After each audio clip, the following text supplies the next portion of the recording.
Hey there, welcome back to another video. This time around, it is my epic rant on the 1997 comedy stinker that is The Pest. Now, before I get around to talking about what I honestly feel is more of an anti-comedy than a comedy, because there isn't a single thing funny about this piece of shit, I would like to give a special shout out to Brock for requesting yet another review.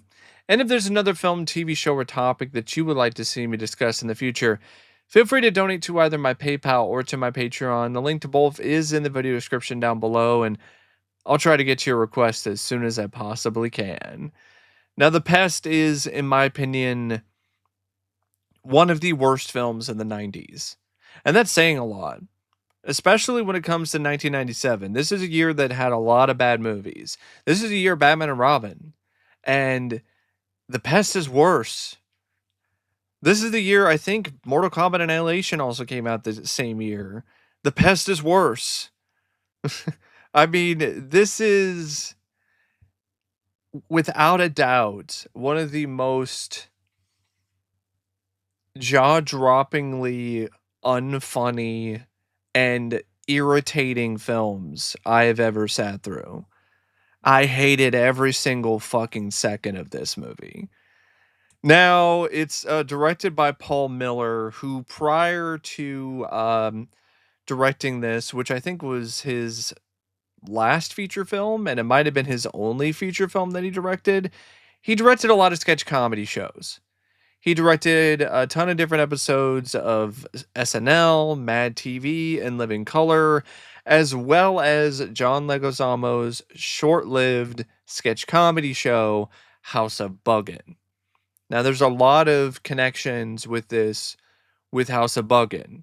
Not only is the director from the pool of directors that directed episodes of that show, there's also one of the same producers. One of the writers of this was also a writer on House of Buggin' and on John Leguizamo's one-man show Freak. So there's a lot of connections with Leguizamo's House of Buggin'. I guess he felt like he needed to give the people who were involved with that sketch comedy series an extra bone or something. I don't know. He didn't do them any favors by giving them this opportunity to direct one of the biggest bombs of 1997. Now, the direction, it's not good. I mean, you can tell that this is a guy who directed a lot of sketch comedy shows. When it comes to sketch comedy, dynamic or consistently good direction isn't always a requirement. Really, what you need to do is just do a decent enough job to enable the actors to be as comedic and as funny as possible and not be too much of a distraction. Let the actors and the comedy, when it comes to the writing, speak for itself, and just do a lot of basic camera work. And there's a lot of that in this that makes it look like a TV movie or an extended skit on House of Buggin' or Mad TV or In Living Color. Now, to be fair, there are some moments with the direction where it's kind of interesting when it comes to a different sort of POV or a camera angle, but that's not something that happens that often. It's very uncommon. Most of the time, the direction is just typical sort of boring standard fare you would see in your average sketch comedy show from the 90s. So, on one hand, I can't really knock the director too much because I think a lot of this film is some really long, overextended skit. So the fact that it looks like that isn't necessarily something that I feel is a missed opportunity or misleading in any way. but it definitely is in the kind of direction that elevates any of this material. I don't really know what director could, considering how unbelievably awful and bad the material is, but maybe a better director could have maybe gotten a little bit more out of some of the physical comedy or some of the other wackier, zanier comedic bits in the film, other than what Paul Miller was able to provide behind the camera. The screenplay, though, by David Barr Katz, this script sucks. This script is stupendously shitty. Uh, I understand the whole premise of this. It's trying to do something along the lines of Ace Ventura. Let's take a guy who's annoying and dumb and make him the focal point of the plot, and he somehow is able to thwart an evildoer and stop him from killing his family, or doing something to save the day, or get himself and his friends out of a tough spot by doing silly shenanigans. I get it. I understand what the concept and the premise is. It works in films like Ace Ventura and in other Jim Carrey projects because Jim Carrey is so good and so charismatic and so naturally talented of a comedian that he can make something like that work and not be dumb and not be daft and not be idiotic and unfunny and unbelievably annoying. And John Leguizamo is not that kind of talent. It's the kind of script that you write around a talent who's incredibly talented and can carry it. John isn't that kind of talent. So right away, you're in a really bad spot. Like, you are already in the shitter and there's no way out. You're trapped. Like, you're stuck in the shitter because that's all that you're going to be able to deal with going forward. That's your environment now. You're in the shitter, you're in the toilet, and there are turds everywhere. And you have to navigate your way around those. It also doesn't help that one of the concepts that are somewhat interesting about this script involving Pest being sent to a island and hunted for sport in a comedic version of the Most Dangerous Game or Hard Target is only like 10 minutes of the movie, if even that. It takes like, I think, like over 40 minutes until you get to that point, and then once you get to the island, it's only like 10 minutes of the movie. The rest of it is just back in Miami or in really cheap, easy places to shoot, like a nondescript pier or some underground lair or something. It's just a really lame script and story, to put it lightly, when it comes to utilizing some of the more intriguing elements that were even present in it to begin with. And there's not a lot of twists and turns or a lot of things that really are that surprising, except for some really bad attempts at comedy.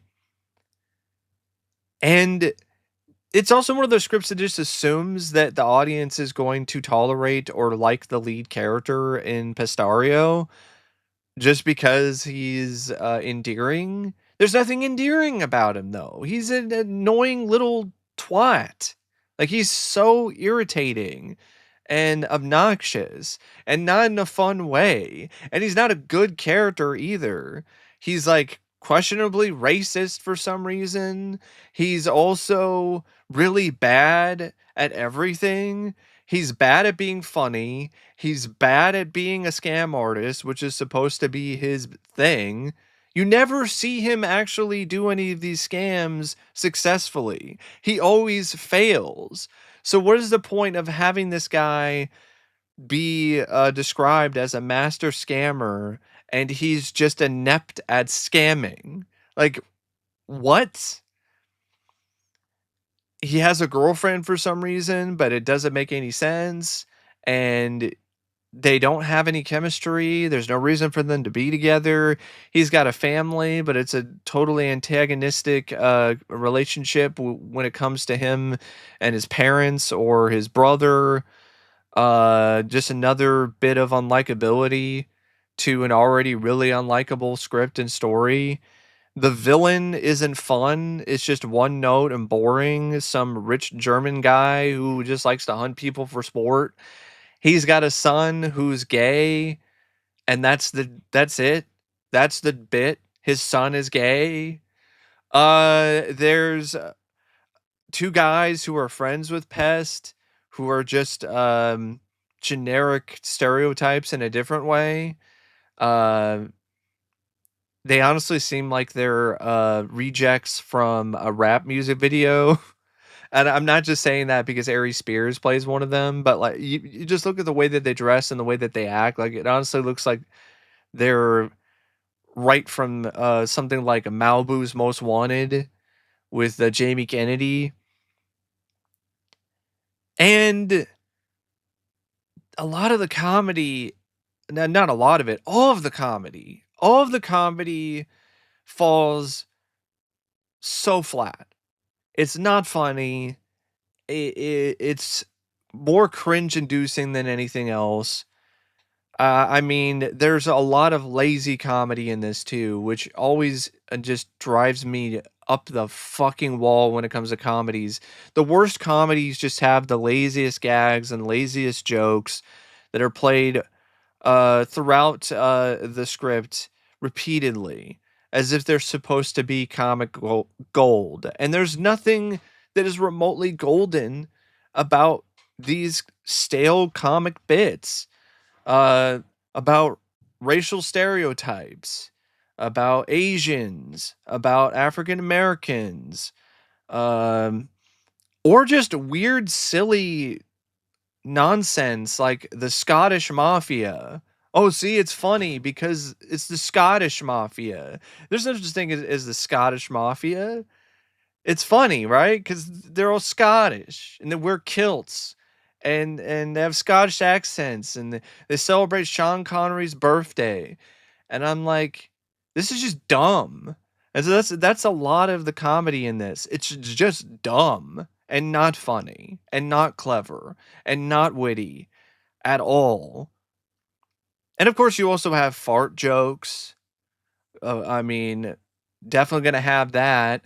Dick jokes.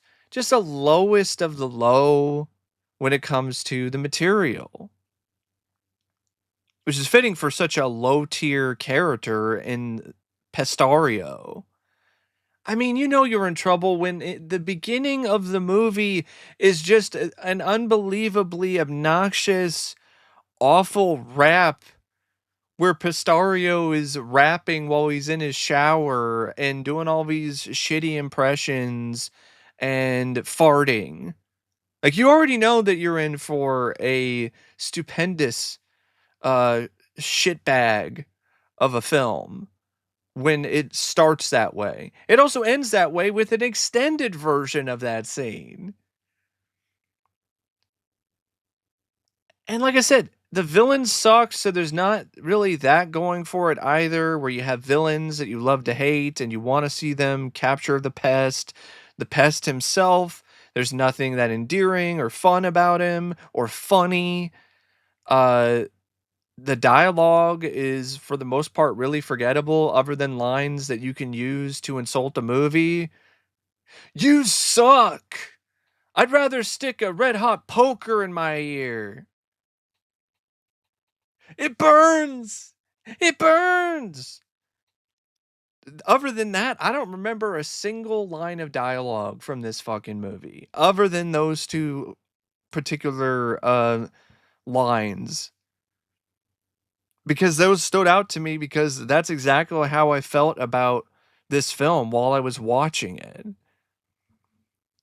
So yeah, I mean, this is just completely creatively bankrupt in every possible way, and it relies far too much on the non-existent talents of John Leguizamo to carry the film comedically.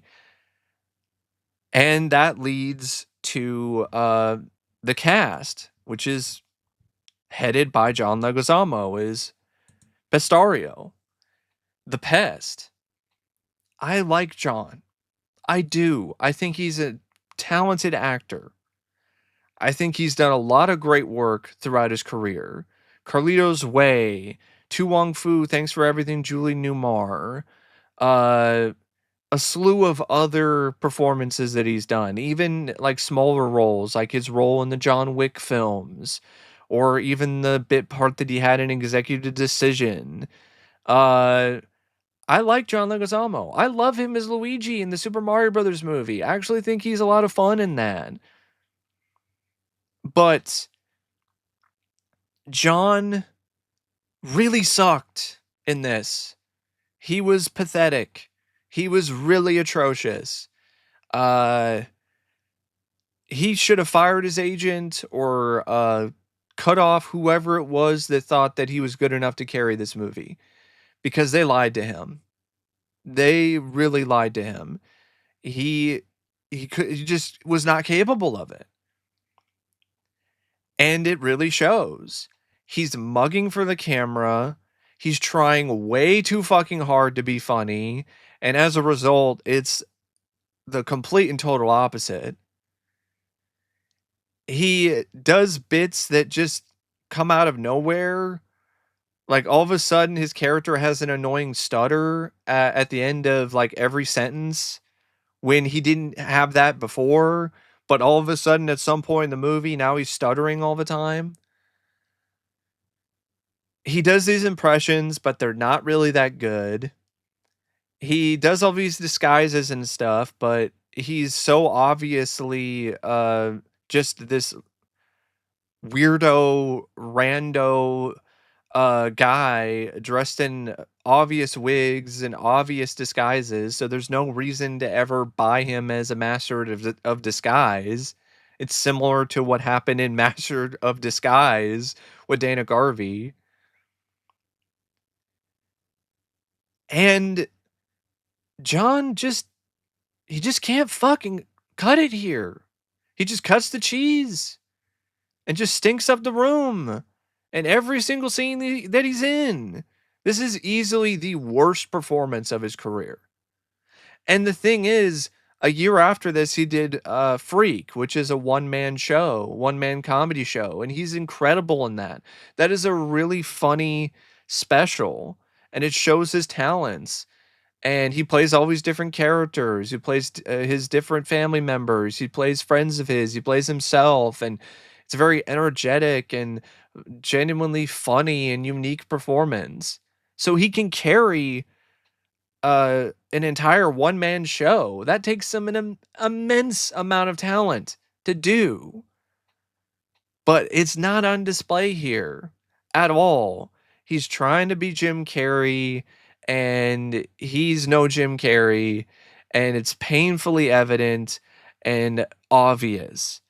And it honestly is, it becomes embarrassing and it becomes hard to watch because you're just seeing John flounder so much and just failing so hard when it comes to playing the lead in this. He was better in Spawn as the clown. And if you've seen Spawn, that's a pretty crazy thing to say because he was pretty bad in that too. The rest of the cast is not much better. You have Jeffrey Jones playing the villain Shank, who is just a vile uh, piece of shit. I'm like, oh great. He's not even acting because that's who Jeffrey Jones is in real life. So what is even the point of that? And also Jeffrey Jones is just sleepwalking through every scene. He's just there for his paycheck. It's to the point where he recycles bits from other films that he did. He just does the Dark Overlord voice from Howard the Duck multiple times throughout this movie because he did not give a shit. You have Aries Spears, I think, in one of his first film roles, if not his first film role in general, as a guy named Chubby. And Aries Spears is talented. He's funny. I love a lot of his Mad TV stuff. He even has some chemistry with John. In fact, I think this would have been a lot better if it was just a more uh, I wouldn't say serious, but a film that's just not as over the top and painfully silly. Like if it was less cartoonish to the point where John Leguizamo is literally imitating Woody Woodpecker at one point, and it was just scaled back some more, and it was more like Clerks or something, but it's like scammers and a bunch of scam artist guys. Maybe have Aries Spears and John Leguizamo be together as a duo, and they have to try to stop what they think is a group of anti-scammers. Like they join this group because they're scammers, but they only scam the people that deserve it. And they join this group that they think is going to enable them to be able to help other people who are getting scammed by the real scum. But then the group turns out to be a ploy by a bunch of rich guys who want to scam more people, and so then they decide to turn the tables on them and scam them, and then somehow things wind up working out and they get their own business and they become scam busters or something. Like that would be fun and that would be different, and I definitely think it would be a hell of a lot more fun or interesting to watch than whatever the fuck this was. And it definitely would have been better fitting for Aries Spears and John Leguizamo. As Aries Spears is completely wasted in this and has not much to do at all. And John is just completely just falling repeatedly uh, over and over again and just tripping and just stumbling all over the place trying to carry this movie and trying to be like the main source of comedy. You have Freddy Rodriguez in it as Ninja. It didn't really leave that much of an impression for me, to be honest. You've got Edoardo Ballerini, who plays a guy named Himmel, who I believe is Gustav's son. You have Charles Hallahan from The Thing, who plays Angus, the head of the Scottish Mafia. And I'm like, really, Charles? Man, you must have been really hard up for cash. Same thing goes for Joe Morton.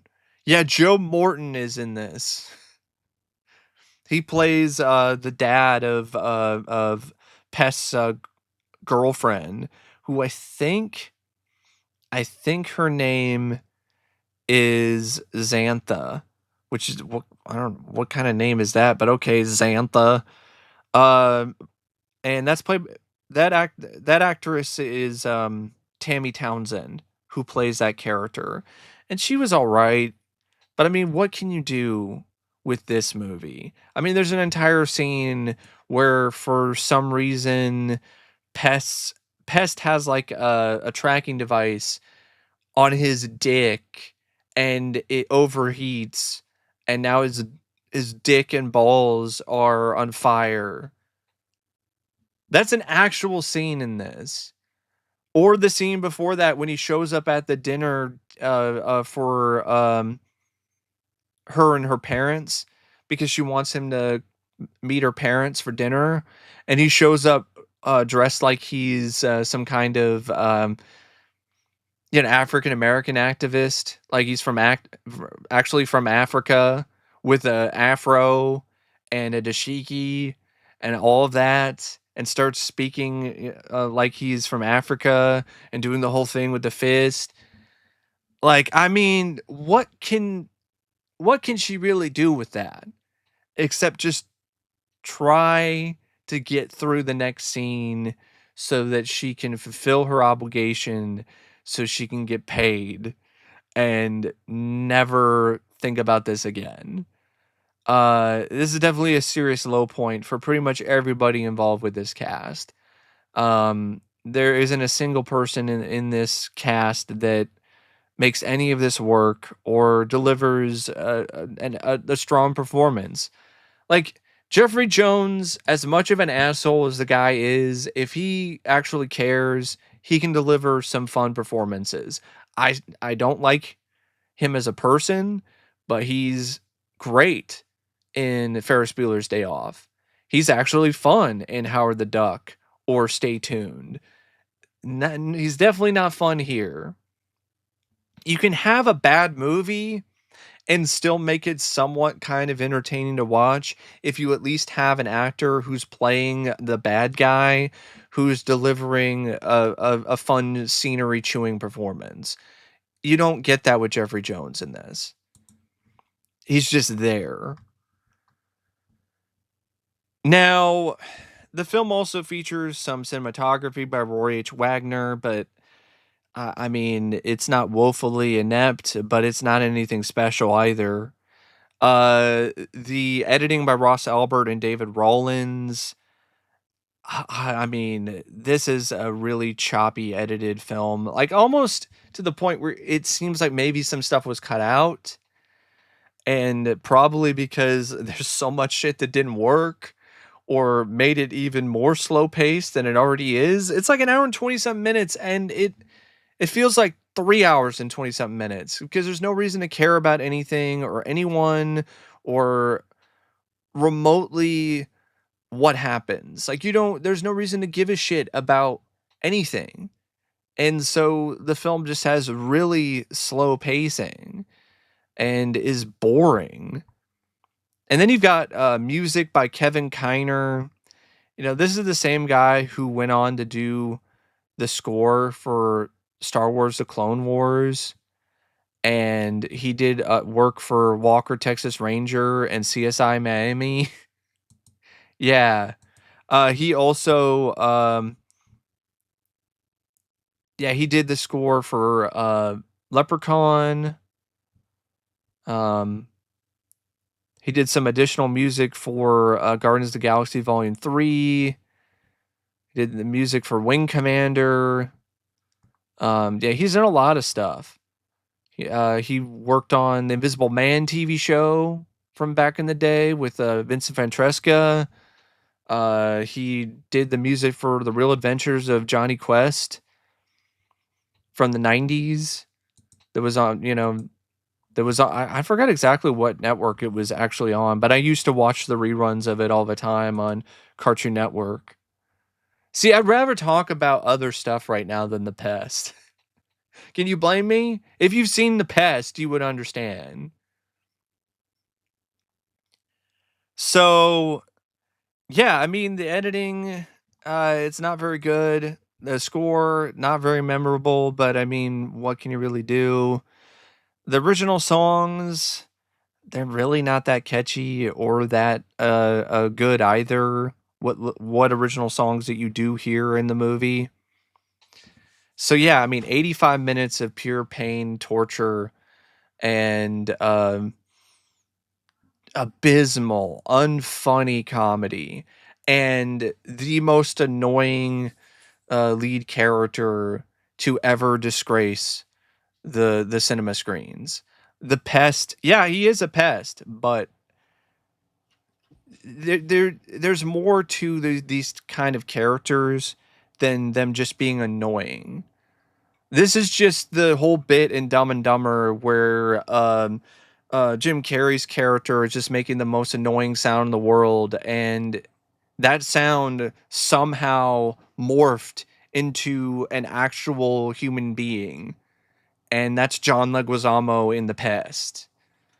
So anyway, thanks for watching my rant on The Pest, and as always, I'll see you later.